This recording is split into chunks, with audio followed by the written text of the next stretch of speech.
New year, new travel rules. The skies are changing, and if you're not up to speed, you could find yourself grounded, or your carry-on rejected because it's too big. Your power bank exceeds the new limits, or your smart luggage doesn't comply with updated regulations. Stick around because we're breaking down all the important updates to help you navigate these changes and travel hassle-free. All right, travelers, let's kick things off with a critical piece of information that's about to become essential for anyone flying within the US. Starting May 7th, 2025, you'll need a real ID to board a domestic flight. This is a crucial update you need to be aware of, as it's an updated driver's license or state-issued ID with a star on it, proving that you've met federal security standards. It might sound like a hassle, but it's actually pretty easy to obtain. The good news is that you can still use a valid passport to fly domestically if you don't have one by the deadline. Now let's switch gears to something that might be even more complicated: our luggage. We all love a bit of travel tech that makes our lives easier. And that's why we are so excited about smart luggage, right? And the built-in charging, the fancy GPS tracking, everything seemed great. But hold up with these new regulations, things are getting complex, to say the least. You need to pay close attention if you've got a smart suitcase. You must know about the new changes if your bag has a built-in battery. Most airlines now require those batteries to be removable, the kind you can quickly pop out at the gate. And if your battery isn't removable, well then, unfortunately, your smart bag has suddenly become extremely expensive for ground shipping. The good news is manufacturers are catching up and are producing bags with easily accessible battery compartments. But the issue here is that even if the battery is removable, some airlines now require you to carry it in your personal item, not your carry-on. This is just another reason why the world of air travel is never boring. Let's run through what's allowed. GPS tracking is usually okay as long as it's not lithium powered. USB charging ports are okay, but the power source must be removable. Electronic locks are fine, but you must have a backup way to open them if airport staff need to inspect them. The most annoying thing is that every airline has different rules. Some allow carry-ons, others ban them completely, and a few don't really care as long as the battery is removed first. So, the bottom line with smart luggage: do your research, check those airline policies, and maybe think twice before getting too fancy.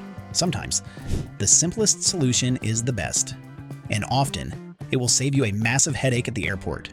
Okay, with that said, let's move on to the next thing, which is changing how we fly.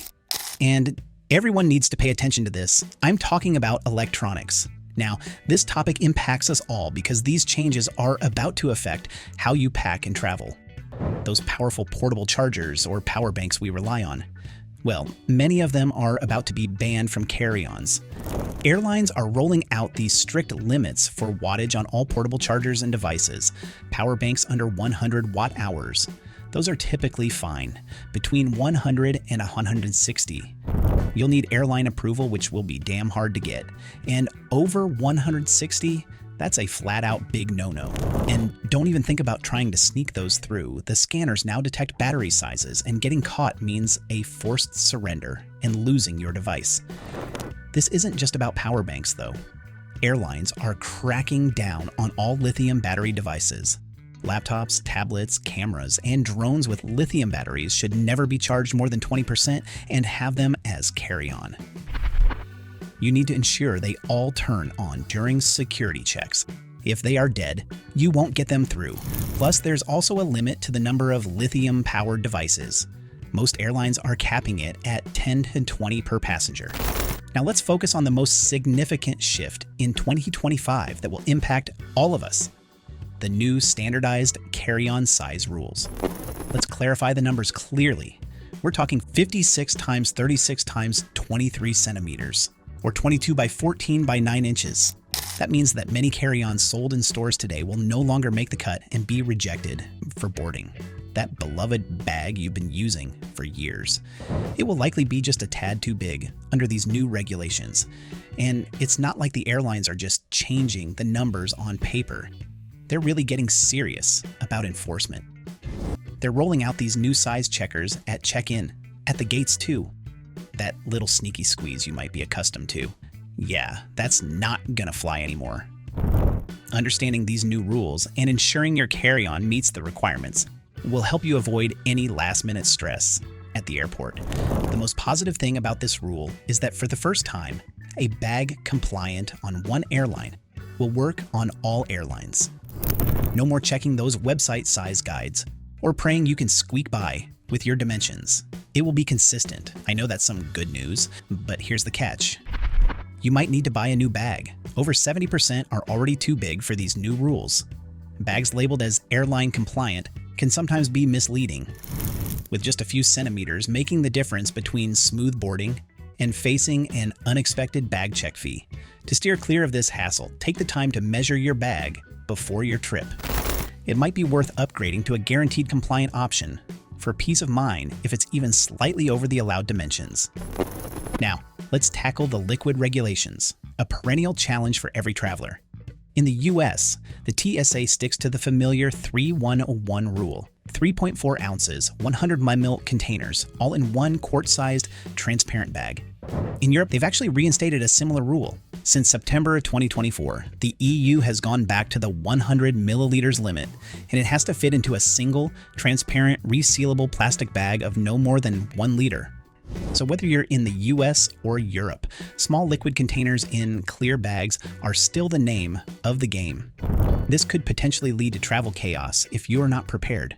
The good news is that these new scanners will eventually mean we won't have to remove any liquids from our bags. So the key takeaway when it comes to liquids, always play it safe.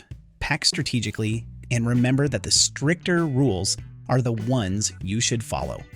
And let's be honest, airports can be unpredictable, but if you plan ahead, you can definitely minimize the chances of a security-related nightmare. Now let's get down to something that's often overlooked, but can ruin your travel plans: the weight of your luggage. Airlines are now taking this very seriously. Gone are the days when airlines focused solely on the size of your carry-on. Many, especially in the US and Europe, enforce strict weight limits, usually around 8 to 10 kilograms, which is roughly 17 to 22 pounds. And before you think you can get away with it, they are enforcing these rules properly. They're definitely not kidding around anymore, and you know what? The real sneaky part is that these weight limits include your personal items. That laptop bag you're always carrying, yeah, that counts. And that purse you always wear, that counts too. It happened to me when I was flying from Europe back to Mexico. I passed the check-in with my overweight carry-on, only to find out that the airline had put weighing plates right at the gate to board the plane, so I had to pay 15 euros per kilo overweight. Airlines are getting so creative in how they're checking this. No more hoping you'll sneak past unnoticed.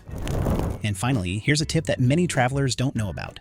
Airlines sometimes have a special weight allowance for electronic equipment, so if you're traveling with cameras, laptops, or other professional equipment, then you should definitely ask about their media bag policy at check-in. This special weight allowance often doesn't count towards your regular baggage weight limit, which is great. Let's talk about your rights as a passenger, because let's face it, airlines don't always make things easy. In the EU, you're protected by Regulation 261/2004, which means you're entitled to compensation and assistance if your flight is canceled, significantly delayed, or if you're denied boarding due to overbooking. And in the US, the Department of Transportation enforces similar protections, including compensation for denied boarding and requirements for prompt refunds on canceled flights.